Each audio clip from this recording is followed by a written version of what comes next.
Que a prosperidade, a cura e a restauração venham para o seu condado. Que Deus remova toda a maldição que foi plantada no solo.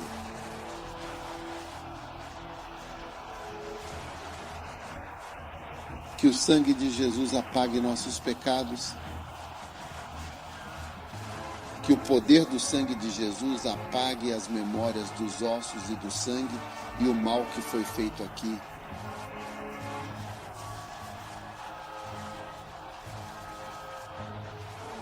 E que a graça de Deus apareça neste condado de Bond a partir de hoje, em nome de Jesus.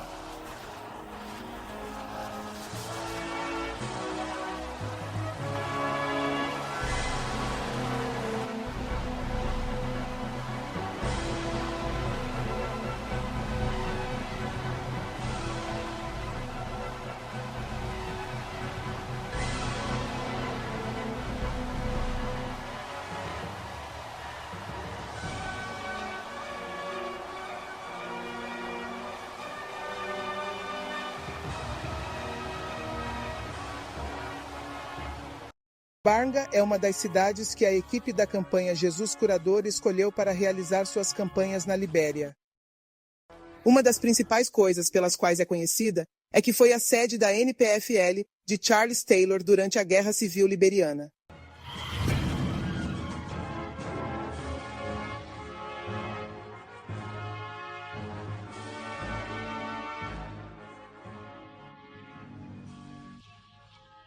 Esta guerra é sobre o direito à autodeterminação e a salvaguarda da soberania desta nação.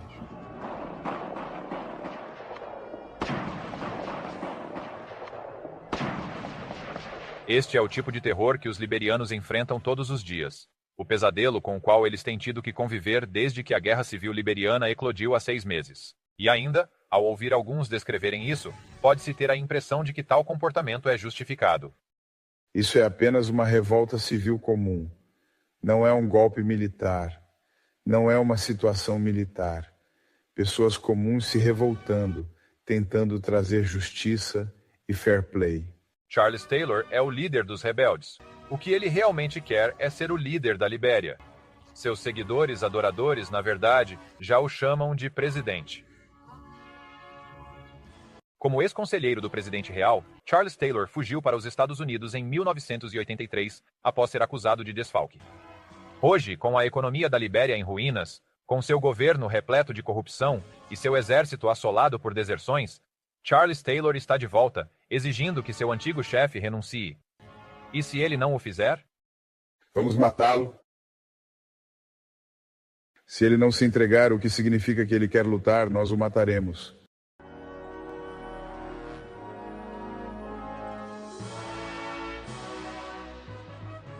Em 1997, Charles Taylor foi eleito presidente da República da Libéria.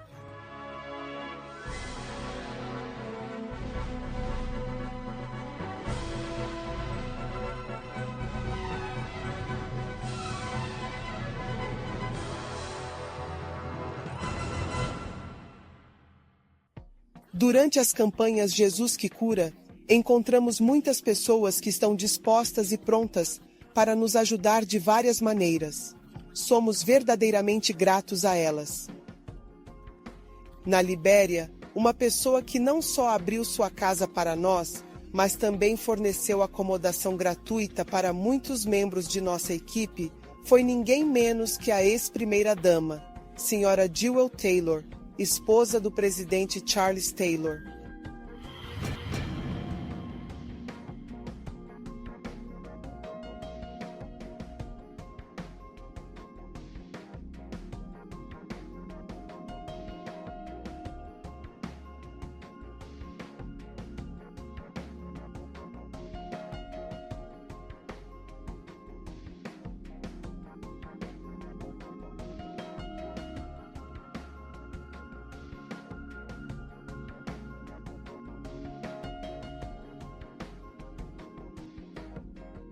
Estamos aqui na Libéria, em Monróvia, e comigo está minha esposa, Adelaide. E também está comigo a senhora Jewel Taylor, esposa de Charles Taylor, e ex-primeira-dama da Libéria.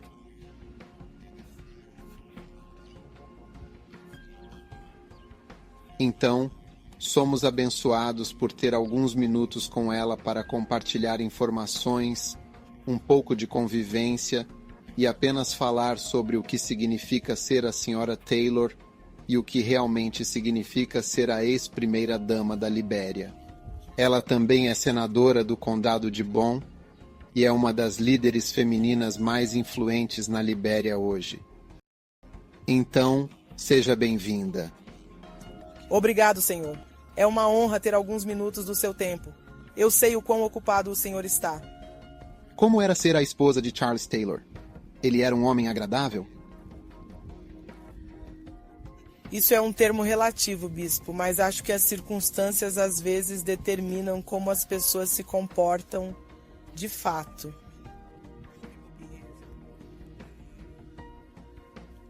Quando o conheci, ele era alguém muito agradável e me apaixonei por ele quando tinha 19 anos. Lembre-se, ele passou pela guerra. Ele se tornou um herói de guerra se você estiver de um lado do espectro ou um criminoso de guerra se você estiver do outro lado, trazendo o nosso país de um lugar onde poucos tinham controle dos recursos da nossa nação e abriu um caminho onde todos se envolvessem no processo de governança. Acho que esse tipo de experiência muda qualquer pessoa. Então, tivemos um casamento difícil por causa do processo de guerra e crise em nossa nação. Mas ele foi um pai muito bom para seus filhos. Ele era um bom provedor. Em termos de tempo, posso dizer que não tivemos muito tempo juntos, mas acho que ele foi um bom pai e um bom provedor. Então você se apaixonou por ele quando tinha 19 anos? Sim, 19 anos. Segundo ano na universidade. Uau! Ele também estava na universidade? Não, ele tinha acabado de chegar dos Estados Unidos por meio de um programa especial que o então presidente Talbert estava tentando implementar para trazer jovens liberianos do exterior que tinham ido estudar e voltado para trabalhar. Então ele tinha voltado para casa naquele programa quando o golpe aconteceu e Samuel Cayendo se tornou presidente e ele ainda foi mantido a bordo e se tornou um dos diretores gerais de um dos nossos programas. Foi nesse ponto que nós cruzamos caminhos de alguma forma. Ainda você não era casada? Não. Quando se casou? 1997, aproximadamente 6 meses antes das eleições presidenciais na Libéria. Então você se tornou a primeira-dama oficial? Definitivamente. Então, havia outras primeiras-damas? Não, eu era a única primeira-dama, graças a Deus. Mas, claro, oficialmente você sabe, a situação africana é um pouco difícil. De alguma forma, na mente dos líderes tradicionais africanos, os presidentes também são chefes ou reis. E assim, é esperado que, pela tradição, como tem sido antes, que as pessoas tenham muitas mulheres ao redor dos chefes de Estado. E eu acho que era essa mesma situação, o que não é incomum na África. Claro, foi de partir o coração para mim. Venho de uma família cristã. Meus pais foram casados por mais de 50 anos. Meu pai foi morto durante a guerra. Minha mãe morreu há cerca de 4 anos. Seu pai foi morto em qual guerra? Na mesma guerra que veio justamente para remover Samuel Cayendo. Ele morreu por volta de 1994. Era um médico no hospital e em um momento eles estavam disputando o território e outra facção rebelde assumiu por cerca de 30 dias e houve muita matança e ele foi um dos médicos mortos durante esse período. Ele estava no trabalho e eles foram e disseram: alguém lhes disse que as igrejas luteranas, a instalação luterana, tinha deixado seu dinheiro no cofre do hospital. E então eles deveriam dar-lhes o dinheiro. Ele disse: não há dinheiro aqui. E eles disseram: bem, ele estava mentindo. Eles procuraram, não encontraram dinheiro, mas ainda assim o mataram. Ele e outros 3 médicos foram mortos naquele dia. Então Charles Taylor é cristão? Ele era cristão? Ele é cristão? Ele era um cristão nascido de novo? Deixe-me dizer que ele era cristão. Ele não era muçulmano. Ele não era ateu.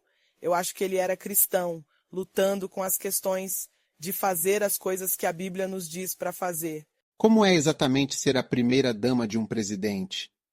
Realmente? Acho que existem 2 tipos de primeiras-damas, dependendo da situação em que você se encontra. Tenho certeza de que, na parte inicial da fundação da nossa nação, e quando você olha para as fotos antigas, sabe, há muitas festas, muita diversão, muitas viagens, sabe? O lado mais agradável das coisas. Mas quando você entra no processo de guerra e crise, é completamente diferente. Completamente diferente. Então você não teve momentos agradáveis? Nenhuma festa. Você teve um casamento grandioso. E veja bem, isso foi antes de eu me casar. Quero dizer, antes de meu marido se tornar presidente. Depois que nos tornamos presidente, 6 meses depois, tivemos guerras de fronteira com pessoas que se recusaram a aceitar o resultado das eleições. Sabe, porque ele é presidente e não eu? E então havia talvez 4 ou 5 facções em diferentes pontos de fronteira, sabe? Encontrando seu caminho, perturbando as coisas. Mas a ONU não estava aqui naquela época? Não, eu acho que foi um erro. Perguntar por qual era o nome daquela agência. ECOMARC, foi ECOMARC durante o período. A Nigéria e alguns outros países fortes tinham enviado forças para cá e pediram que elas saíssem. O que eu acredito ter sido o primeiro erro. Meu marido pediu que eles saíssem. Sim, dizendo, você sabe, somos uma nação soberana e podemos cuidar dos nossos próprios assuntos. Então não precisávamos das forças de segurança externas. Assim que eles partiram, você sabe, todas essas coisas começaram a surgir. E então você se vê envolvido no deslocamento de pessoas, porque sempre que os rebeldes chegavam a qualquer lugar, eles quase matavam todos e queimavam tudo. Então quando você ouvia que os rebeldes estavam a 3 dias de distância, toda a cidade evacuava para a próxima cidade. E assim continuou até que todos estivessem no condado de Montserrado, onde fica a capital. Então tivemos que lidar com o deslocamento das pessoas. Nesse ponto você não pode cultivar, então não há comida. Esqueça as escolas. Então tudo meio que desmoronou. Apenas 6 meses depois. 6 meses depois. Então, encontro 5 anos e meio apenas trabalhando para resolver esse caos. Claro, não há resolução, porque o resultado final do que eles começaram foi que não deixaríamos ele permanecer como presidente e faríamos tudo o que pudéssemos para removê-lo do cargo. Pela força ou por eleições, o que é 6 anos depois. Então eles o assediaram e assediaram o país. Então, uma primeira-dama nessa situação era apenas uma crise após outra crise após outra crise. Então, você realmente ficou surpreso com o veredicto do julgamento em LA? Sim, estava. Sério? Por quê? E devo falar pela experiência. Minha perspectiva e o que eu vi. Outra pessoa pode ter visto algo diferente, mas eu só posso falar sobre o que eu vi. E as questões levantadas não eram sobre a Libéria. As questões levantadas eram sobre a guerra em Serra Leoa. E como de alguma forma ele deveria ter estado no controle do exército em Serra Leoa, dizendo-lhes o que fazer, de modo que todas as coisas que foram feitas, amputações e assassinatos de pessoas, ele, em última análise, tinha a responsabilidade porque ele era o comandante deles. Eu nunca vi ninguém de Serra Leoa. Nunca conheci uma única pessoa. Estava a viver com ele? Ele morava em uma casa e eu morava em outra casa. Mas quero dizer, nós interagíamos muito. Eu ia a muitas reuniões no gabinete. E às vezes, quando as pessoas vinham visitar, ele sempre se certificava de que eu estivesse lá. Então é isso que estou basicamente dizendo. Pelo que vi, claramente não vi a interação que o... Então ele foi acusado de matar pessoas? Ele foi acusado de comandar e controlar o exército em Serra Leoa, pelo qual foi responsabilizado. Durante o julgamento, no final, e eu ouvi o veredicto, posso estar errado, mas acredito que os juízes disseram que não encontraram nenhum vínculo direto ou controle entre ele e o Ruf. Mas, de alguma forma, ele foi considerado culpado de ajudar e incitar, porque permitiu que eles entrassem e saíssem do nosso território para comprar comida e se moverem com segurança através da fronteira. Sua desculpa foi que tivemos uma incursão em nosso governo 6 meses depois que ele se tornou presidente. E a RUF forneceu uma barreira onde os rebeldes tentando entrar em nosso território, porque ele se tornou amigo deles, com a RUF não cruzaram. Mas, é claro, a fronteira da Libéria é realmente porosa. E ao longo de todos os países com os quais temos fronteiras, você pode simplesmente atravessar a floresta e um pequeno riacho, e você está na Guiné, ou em Serra Leoa, ou na Costa do Marfim, ou na Guiné. E assim, eles o responsabilizaram pelas atrocidades cometidas em Serra Leoa, como parte das leis criminais internacionais que agora afetam as nações. Então agora ele está na prisão? Sim, em apelação, aguardando uma apelação da Câmara de Apelações. Como você se sente em relação a ele? Porque ele era um homem livre. Deve ser terrível para ele estar na prisão agora. Eu gostaria de pensar que sim. Esta é uma pessoa que amava o ar livre. Ele era uma pessoa ao ar livre. Ele não era alguém que ficaria sentado em casa. Então, posso imaginar o quão difícil é, sabe, ficar parado em um só lugar. Em que tipo de prisão ele está agora? Uma prisão da ONU. Você sabe, as prisões da ONU são diferentes das cadeias comuns, porque enquanto você está nesta prisão, ainda não foi julgado culpado. Então você tem, sabe, comodidades que é como uma casa? Não, na verdade é uma prisão. É um complexo prisional. Mas eu não estive lá, mas há fotos disso na internet. É só que é uma prisão, mas tem muitas comodidades que você pode não ter em uma prisão comum. Então ele pode ver pessoas. Porque ouvimos que ele teve um filho enquanto estava na prisão. Sim, com certeza. E aliás, há outros exemplos. Ele não tinha criança com você? Não. Não, definitivamente não foi. Não. Não, absolutamente não foi. Certamente não foi. Não, não foi. Meu filho mais novo tem 17 anos. E a criança mais nova que ele tem, acho que ela tem cerca de 3 anos agora. Mas eu não a vi. Acho que ela tem cerca de 3 anos. Como o povo da Libéria te vê agora que Charles Taylor se foi? Eles ficaram felizes com o veredicto? Como eles se sentiram? Eu não acho que os liberianos, por si só, ficaram felizes com o veredicto. Eles ficaram muito infelizes com isso? Muito infeliz com isso. De alguma forma indicando que se fosse uma história da Libéria, talvez faria sentido.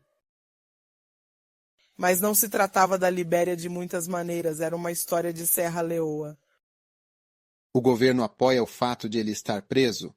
Ou gostaria que ele fosse libertado? Qual é a posição do governo sobre isso? A posição oficial do nosso governo é que este caso é uma questão internacional na qual não temos interesse e por isso não estão envolvidos. Outros países, acredito, teriam suas embaixadas observando-o e apenas acompanhando para garantir que ele estivesse recebendo, você sabe, um julgamento justo, mas eles não se envolveram. Nós estivemos realmente distantes de todo o processo. Como é seu relacionamento com o presidente? Muito, muito melhor do que era realmente. Você pode imaginar muito claramente 2005, entramos nas eleições, eu ganho meu assento, e então ela vai para o segundo turno contra George Weah. Então, como nação, devemos decidir.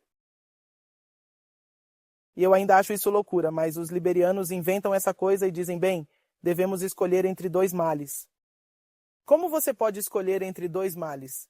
2 males é mal? Mas quero dizer, tivemos que fazer a escolha de se queríamos George Weah sem nenhuma experiência. E Ellen Johnson viveu com todo o reconhecimento internacional e experiência que ela tem. E então eu tive que escolher qual caminho seguir. E eu disse, não posso dar meu voto a George Weah. Claro, percebendo que o fator Taylor ainda era definitivamente muito marcante em nosso país, ela ligou e pediu meu apoio. Ela mandou pessoas para me ver primeiro, sabe? Para ver se eu posso apoiar ela. Disse, tá, se ela quer meu apoio, ela precisa me ligar para conversar. Eu talvez tenha algumas perguntas que quero fazer. E então ela finalmente ligou e nos sentamos para conversar sobre as coisas que ela queria fazer pela Libéria e por que ela achava que estávamos onde estávamos. Tivemos uma conversa bem longa. No final, eu realmente a apoiei para o desgosto e a raiva de muitas pessoas, de verdade. Claro, quando fiz aquele endosso, sem falar com meu marido na época, sabe? Eu pensei sobre isso e orei sobre isso. E eu disse, bem, pensei que isso nos levaria a um caminho de paz. E por mais difícil que fosse esse caminho, nos levaria um pouco mais longe de onde estávamos.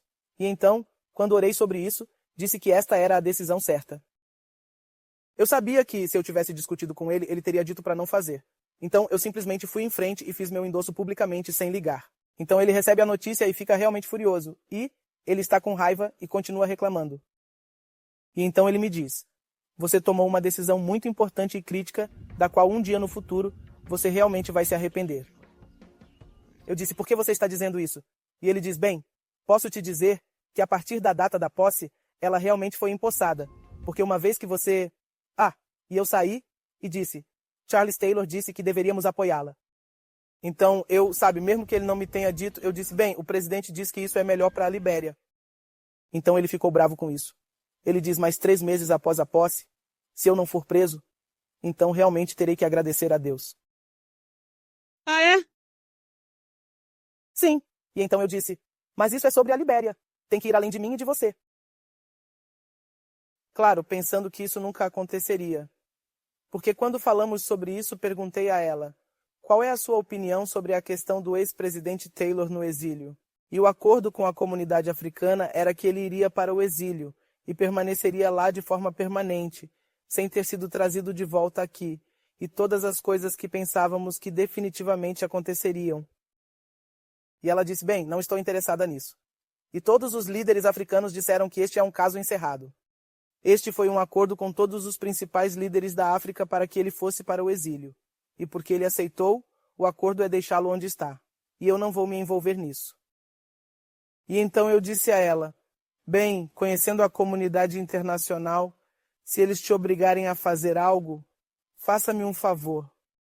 E ela disse, o quê? Eu disse, pelo menos ligue e me avise antes que aconteça. E ela disse, ok, eu vou. Mas então ele disse, você sabe, 3 meses para a posse, isso é o que vai acontecer. E eu disse, não, ela me prometeu que isso não vai acontecer. E ele disse, sim, você ainda é uma criança, mas vamos ver como vai ser. 3 meses a partir da data. Ele é preso e enviado para Raia. Então você pode imaginar, isso é no início de sua presidência. Isso é apenas de janeiro a março de 2006, quando ela acabou de assumir. 3 meses a partir da data. Foi quando ele foi preso. Exatamente como ele previu. Então, agora me encontro. Claro, agora estou ostracizado por todo o clã Taylor. Sim, ela... Você sabe, conspirou com o presidente Salif para levá-lo à prisão porque ela é uma esposa zangada. E assim me encontro ostracizada no Senado porque é como, ela... Você sabe, porque as pessoas, como eu disse, as pessoas ainda o amam. Você está afastado do partido pelo qual foi eleito porque sempre que eles te veem, todo mundo está, resmungando e dizendo, sim, ela arranjou. Dizendo que eu estava com raiva da forma como o nosso casamento estava. Você sabe, todas as coisas que aconteceram e que eu estava tentando retaliar. Essa é a percepção que se espalhou pelo país. Eu me afastei de todos e ia trabalhar e fazia o que podia, mas não estava realmente ativo. Nosso relacionamento azedou. E assim por cerca de 3 anos, nos primeiros 3 anos do nosso mandato, estávamos realmente em 2 caminhos realmente diferentes.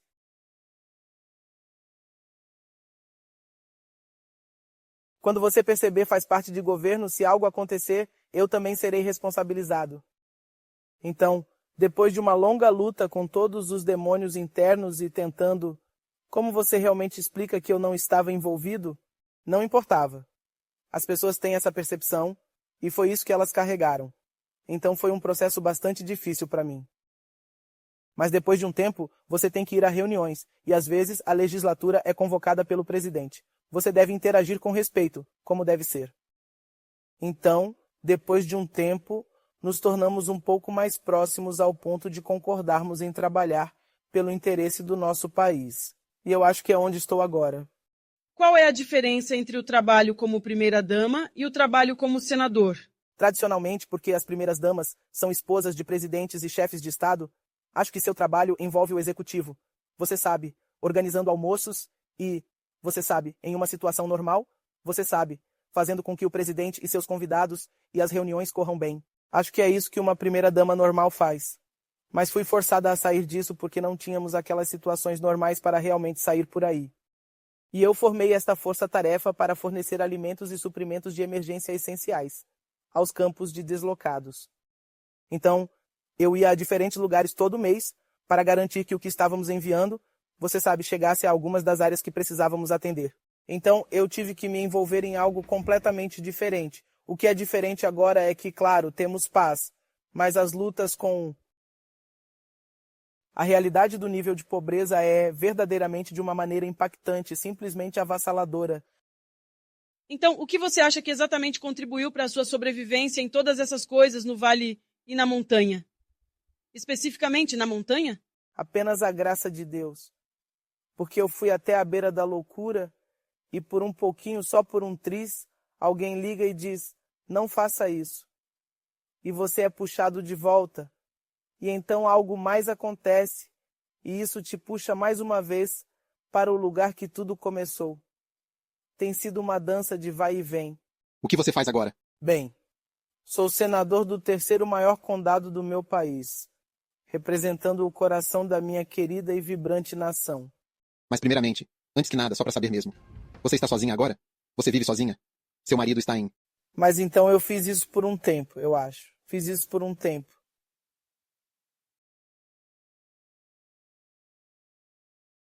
Mas agora é uma situação diferente. Estou totalmente envolvido com o desenvolvimento e as iniciativas de paz no meu país e tentando causar um impacto de maneira positiva, para que um dia a história não registre apenas todas as coisas negativas, mas também algumas coisas positivas que surgiram deste nome de família que eu carrego. E assim, tenho mais do que o dobro da responsabilidade de trabalhar um pouco mais do que a maioria das pessoas, um pouco. Para que eu tente da minha forma fraca com a graça de Deus para... Então, o que exatamente você faz para ajudar? Como senador do meu condado, eu represento o povo do condado de Bonn. Estou na legislatura nacional. Sou membro do Comitê de Formas, Meios, Finanças e Orçamento. Portanto, analisamos o orçamento nacional e alocamos fundos para melhorar a vida do nosso povo. Educação e saúde, e obras públicas, e governo civil e tudo isso. E assim, sou uma parte importante desse comitê. Então você faz parte do governo agora? Você faz parte deste governo? Sim. Nosso governo é dividido em 3 partes importantes. O judiciário, o legislativo e o executivo. O executivo, que é liderado pelo presidente, é o implementador. Eles implementam todos os programas para os quais alocamos dinheiro. E assim, as 3 partes, na verdade, compõem um governo. Então, eu sou parte deste governo. O que é um senador? Bem, há 2 casas. Na Câmara Baixa, somos 30 membros na Câmara Alta e devemos concordar com todas as decisões que o governo toma. Então, se houver um acordo MDA com a Metal Steel ou a China Union, depois que o ramo executivo o examina e diz, bem, isso é algo bom para a Libéria, eles trazem para o nosso Senado e nós o avaliamos. E se estiver tudo bem, nós o aprovamos. E então supervisionamos para garantir que as coisas prometidas nos acordos sejam realmente feitas. Então essa é uma parte do que fazemos. Mas quando alocamos dinheiro para escolas, estradas ou hospitais, há diferentes comitês, cerca de 23 comitês, que devem analisar a saúde, por exemplo. Demos 43 milhões de reais do orçamento no ano passado. Onde estão sendo construídas as escolas? Ou onde estão sendo construídas as clínicas? Onde estão os enfermeiros que estão sendo treinados? Porque perdemos grande parte da nossa população treinada durante a guerra. Muitos de nossos enfermeiros, médicos e profissionais estão na diáspora. Muitos deles não concordaram em voltar para casa, porque quando chegar a Monróvia, não há luz adequada. Não há água encanada. Você não tem lugar para seus filhos irem à escola e obterem uma educação decente. Então eles se acostumaram com as amenidades do Ocidente. E então eles decidiram que não querem vir. Então agora temos que treinar toda uma nova geração de pessoas. Então isso é o que torna o que fazemos um pouco difícil, porque leva quase 8 anos para formar um médico. A faculdade de medicina forma talvez 2 ou 3 médicos por ano. A escola de medicina envia 2 ou 3 médicos por ano. Porque é um processo longo e exaustivo, especialmente após a guerra. As pessoas precisam garantir que sabem o que estão fazendo. Você tem 15 condados e 4 milhões de pessoas. Você pode imaginar 3 ou 4 médicos? Isso torna difícil. Então, o processo de desenvolvimento é um pouco lento, devido ao fato de que temos que treinar todos novamente. Então você tem o Senado, a Câmara Alta? Sim. E a Câmara Baixa? A Câmara dos Representantes. Ok.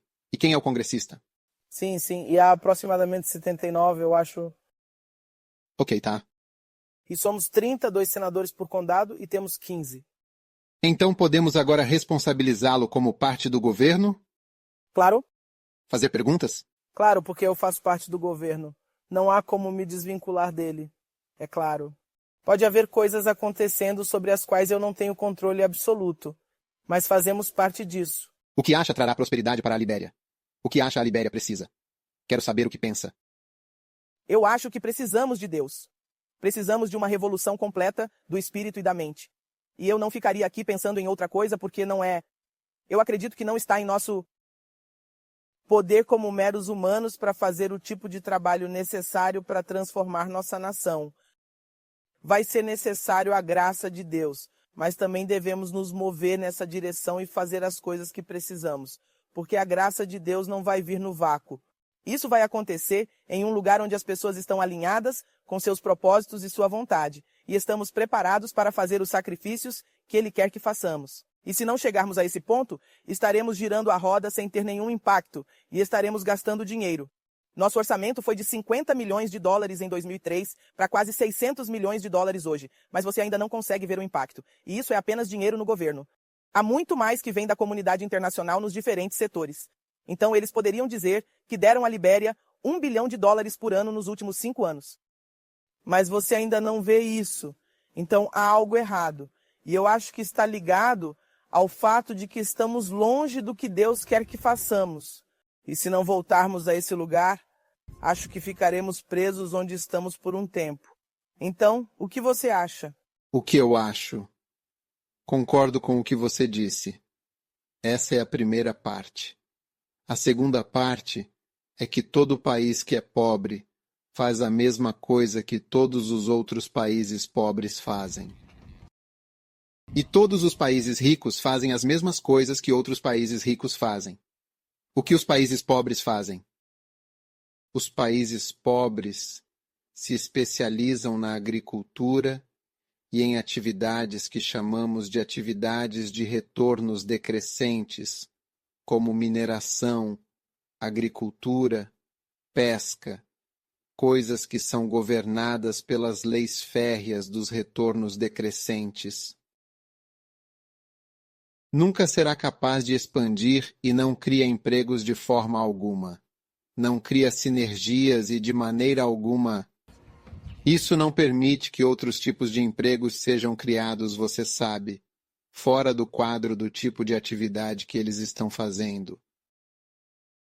Então, o tipo de atividade, como se você pegar um agricultor e alguém que faz, alguém que está cultivando tomates, alguém que está cultivando laranjas, e alguém que está fazendo iPods ou iPads ou telefones móveis, quero dizer, o cara que está cultivando laranjas nunca será próspero. Quando comparamos com alguém que está lançando telefones móveis e iPads e assim por diante. E todos os países pobres se especializam em agricultura. E todas as fomes ocorrem em países que se especializam em agricultura. Todas as pessoas famintas são encontradas em países onde se especializam nesse tipo de atividades. E, de fato, países que têm muito pouca agricultura são países onde as pessoas morrem de comer em excesso. Sim, como a América, sabe? Então, enquanto os países pobres continuarem a se especializar nas atividades que causam a pobreza dos países, eles nunca serão ricos. Eu estive na Libéria, eu vi plantações de borracha, eu vi plantações de minério de ferro. Como você chama, todas essas são atividades de retorno decrescente. E a questão sobre atividades de um tipo diferente, que chamamos de atividades de retorno crescente, como indústrias, você sabe, e serviços, é que elas criam outros empregos. Porque se houver uma indústria, uma grande fábrica ou algo que esteja produzindo algo, isso fará com que os barbeiros da área, os padeiros, os secretários, aqueles que constroem casas, bacias, carpinteiros, todos estejam fazendo o que chamamos de sinergias. Muitas outras pessoas têm coisas a fazer. Então, todos os países pobres estão fazendo a mesma coisa. Em toda a África estão fazendo isso. E nunca se levantam. Agora, os países ocidentais sabem disso e nos permitem importar tudo enquanto não produzimos nada. Então, ninguém jamais conseguiu prosperar fazendo esse tipo de atividade. É como ter filhos e dizer ao meu filho, Eu quero que você seja um faxineiro. Você será um faxineiro, você será um segurança, você será qualquer coisa. E você diz a outros, eu quero que você seja um cientista da computação, eu quero que você seja um médico, eu quero que você seja um advogado. Você pode perceber pelo tipo de atividade em que estão envolvidos que este grupo será pobre e este grupo será rico. O mesmo acontece com países ricos e países pobres. Você pode perceber pelo tipo de atividades em que eles se envolvem que este país será pobre por causa da natureza dessas atividades. Essas atividades não criam riqueza. Eles não criam riqueza. Você apenas isso. Isso apenas cria um setor muito pequeno que produz o que eles produzem. E então está sujeito aos mercados, os mercados que eles chamam de mercados perfeitos. É tão perfeito que o preço das laranjas que você está produzindo, você acorda de manhã, lê um jornal e descobre que, há muitas mais laranjas na Costa do Marfim. Muitas mais laranjas saíram da Guiné. O preço da laranja caiu. E embora você tenha tido a melhor colheita naquele ano, você descobre que suas laranjas, sua colheita de laranjas, estão sendo vendidas a preços muito, muito baixos. Então, você pode obter ainda menos dinheiro pela sua colheita de laranjas naquele ano, porque essas atividades de retornos decrescentes estão sujeitas a esses mercados perfeitos. Mas o homem no Japão que está fabricando Land Cruisers e Toyotas, quando acorda de manhã, seus produtos estão sujeitos a mercados que são mercados imperfeitos. E isso significa que ele pode determinar o preço do seu Toyota. Ele diz, uau, você quer que o preço do meu Toyota diminua? De jeito nenhum. Estou aumentando em 10 mil reais. E se você não quiser, eu mantenho na minha fábrica. Não envelhece. Ao contrário das suas laranjas que estão apodrecendo e dos seus tomates que estão apodrecendo, que você tem que vender por um preço menor. Então, como você pode ver, você vê o país está realmente sujeito às leis de ferro de retornos decrescentes. Tudo vai diminuir. Todos os materiais vão acabar. A terra vai parar de produzir. Eu pude ver que eles replantaram muitas das plantações de borracha, porque, obviamente, as árvores de borracha antigas não estavam funcionando. Então, tudo está produzindo nada. O mar está ficando vazio. Os peixes estão diminuindo. As minas estão se esgotando. Então, essas leis dos retornos decrescentes, além das leis dos mercados perfeitos, que apenas mudam os preços de força o país inteiro, além da ausência de sinergias, a ausência de outros empregos. Por exemplo, um barbeiro em Nova York ganhará talvez 25 reais por cortar seu cabelo. Um barbeiro aqui ganharia menos de $1. Sim. Porque ele é o barbeiro de um trabalhador dedicado de plantação de borracha. Mas isso é um barbeiro de um inventor do iPod, certo? Então, um motorista de ônibus na Libéria ganharia muito pouco, mas um motorista de ônibus na Califórnia, porque ele é o motorista dos filhos de milionários. Então, todos os outros empregos também estão em um nível de renda muito baixo. Então, todos os países pobres estão fazendo as mesmas coisas. E nós abrimos nossas fronteiras para os mercados mundiais, comércio livre, sem tarifas, etc. O que o mundo ocidental não fez e não faz. Eles não fazem isso. E nunca podemos nos comparar com eles. Nossas vacas, nossa carne, nosso frango não podem se comparar com as vacas deles, a carne deles, que nunca será vendida lá. Não importa quantas vacas criemos, não importa quanto carne produzamos, cada vaca suíça é sustentada com 4 vezes o valor do PIB de um africano comum, um africano subsaariano. Elas são patrocinadas. Todas as suas vacas são patrocinadas. Suas fazendas são patrocinadas. Não há como nossas laranjas, nossos tomates, nossa mandioca, qualquer coisa que cultivamos serem vendidas em qualquer lugar. E nada que fazemos, nada temos para vender. Então todo o país está sujeito a essa maneira de fazer as coisas. Então, no final, o país está apenas decaindo. É um ciclo e nunca realmente melhora. Então, deixe-me falar sobre melhorar as coisas e seguir em frente. Você sabe, você se pergunta, você disse a essas crianças, você seja um faxineiro, você seja um segurança, você seja um lavador, você seja uma empregada doméstica. Tudo bem.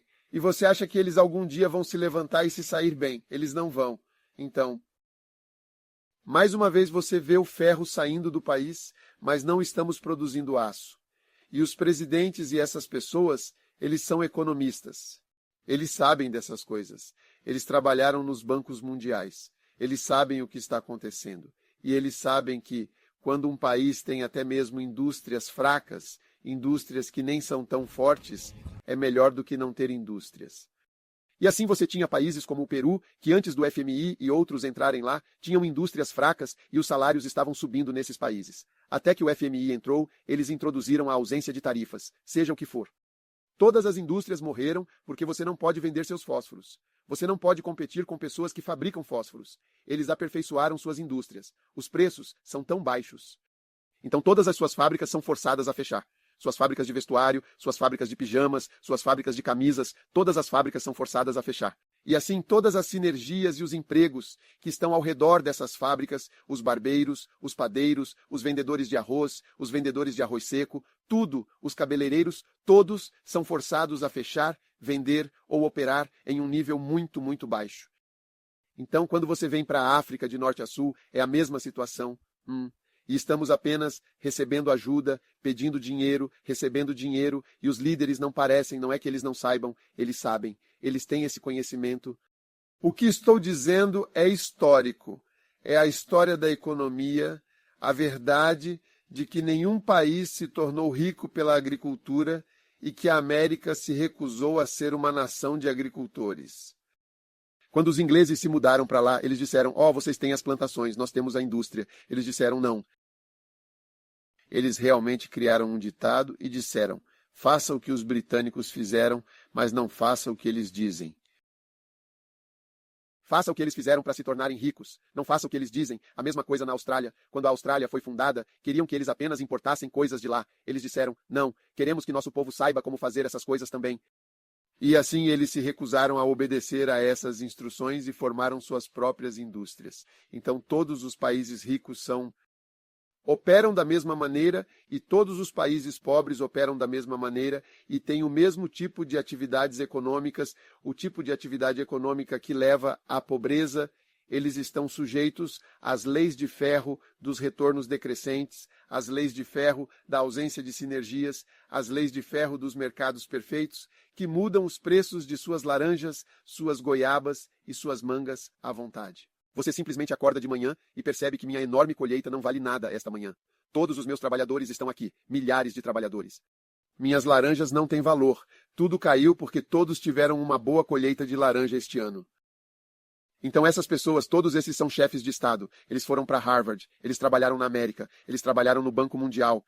Então quando eles vêm e se tornam os líderes dos nossos países, certo? É por isso que perguntei se você fazia parte do governo, porque eu não perguntaria tudo isso a você.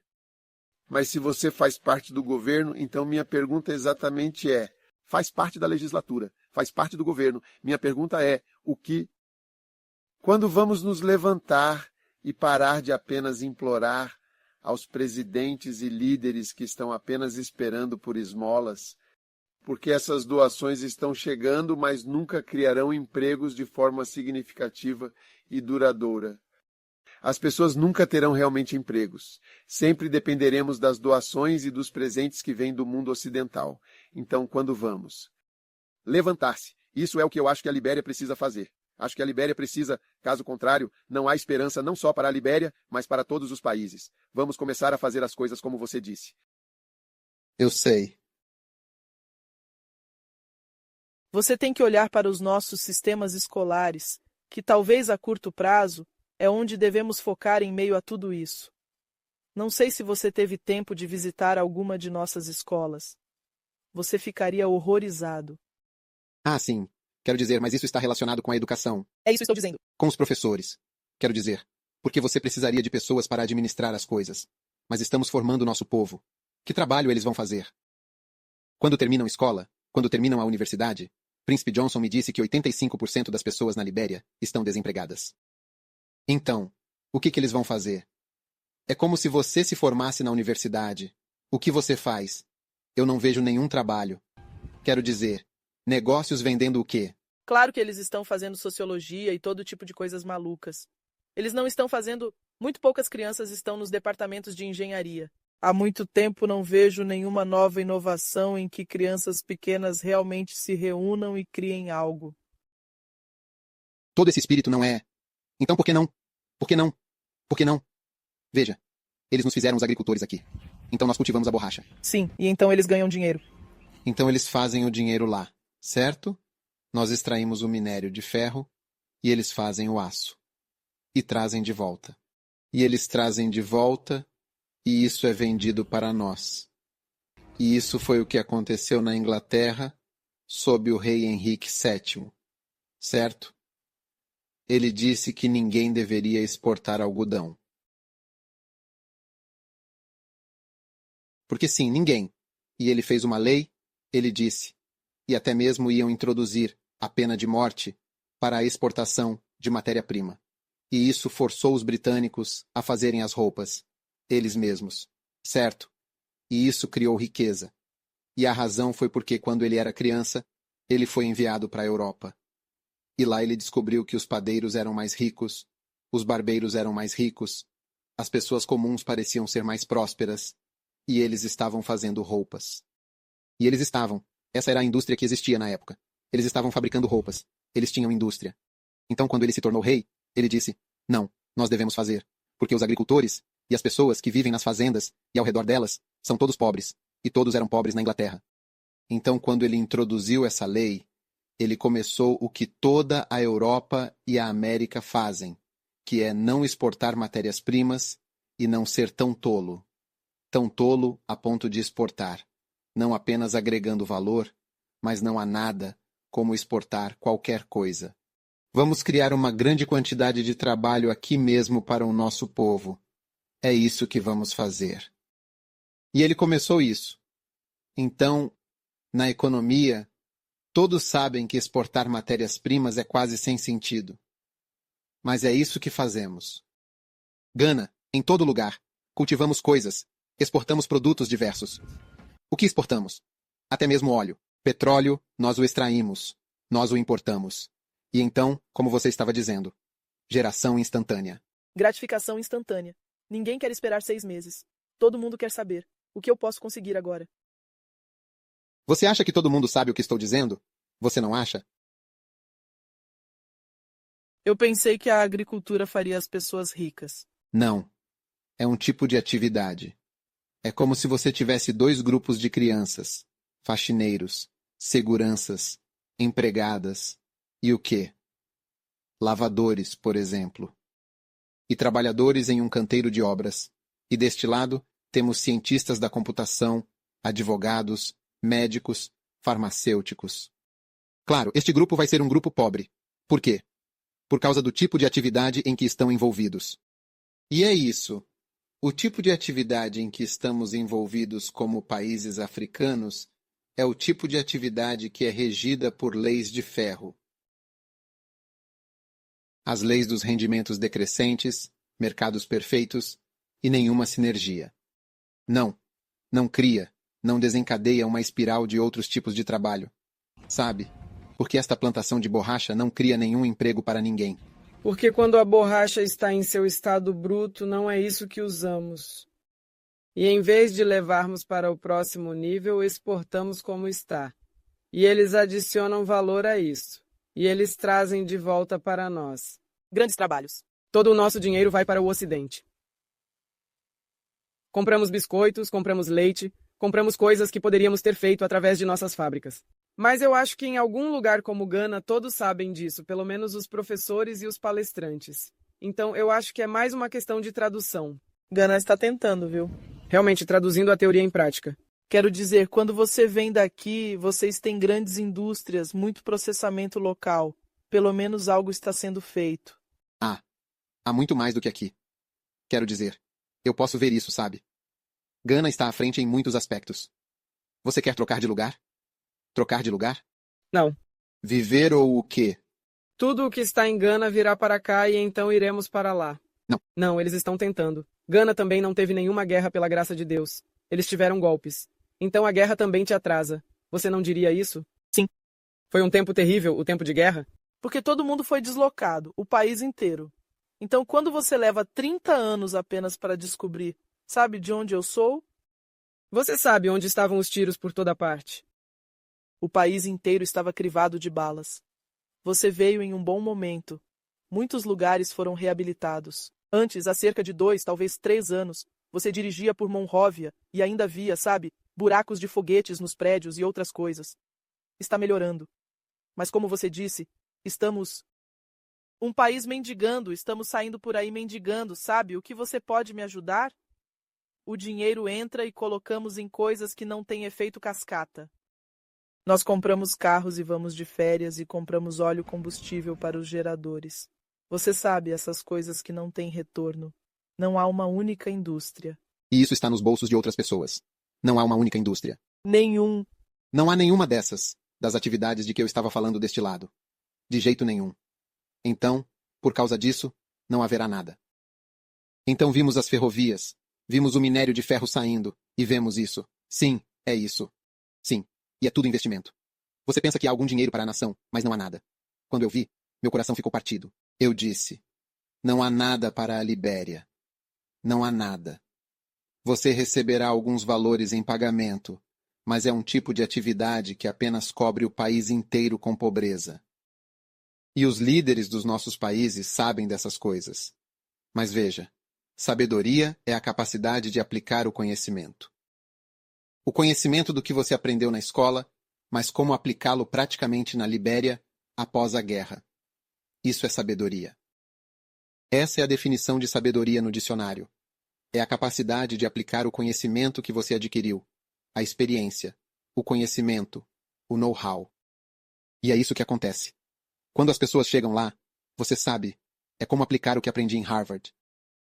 Então, de qualquer forma, em algumas ocasiões, frequentemente quando encontro alguns de vocês que estão atualmente no governo e envolvidos na política, estou cheio de perguntas como: quando vamos fazer certas coisas? Estamos em um lugar realmente crítico, e acho que sua visita apenas nos lembra de onde estamos, tão precário quanto é, e para onde precisamos voltar. E eu quero agradecer-lhe realmente em nome do povo do Condado de Bonny especificamente, porque fomos abençoados com a sua presença.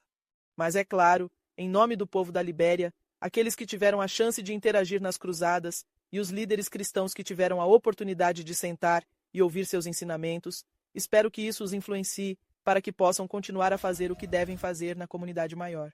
Estou realmente grato. Estou realmente gratos que Deus nos proporcionou uma oportunidade tão única com a sua presença. E somos gratos. Vamos convidar a honorável Jewel Taylor para nos dar uma saudação. Aplaudam para Jesus. Aleluia! Louvado seja o nome de Jesus Cristo. É um privilégio e uma honra receber tal oportunidade de saudar o povo de Deus. Queremos agradecer a Ele por esta magnífica oportunidade de quebrar novas barreiras em nosso condado, nos ajudar a transformar nossas vidas e nos aproximar do que deveríamos ser. Pessoas vivendo sob a unção de Jesus Cristo e seguindo sua palavra. E assim honramos vocês esta noite, nossos convidados. Agradecemos por trazer uma nuvem de testemunhas para nos ajudar a nos realinhar. Então, hoje queremos apenas ouvir dele e ouvir do céu. Portanto, não vou falar muito, mas quero dizer: louvado seja o Senhor.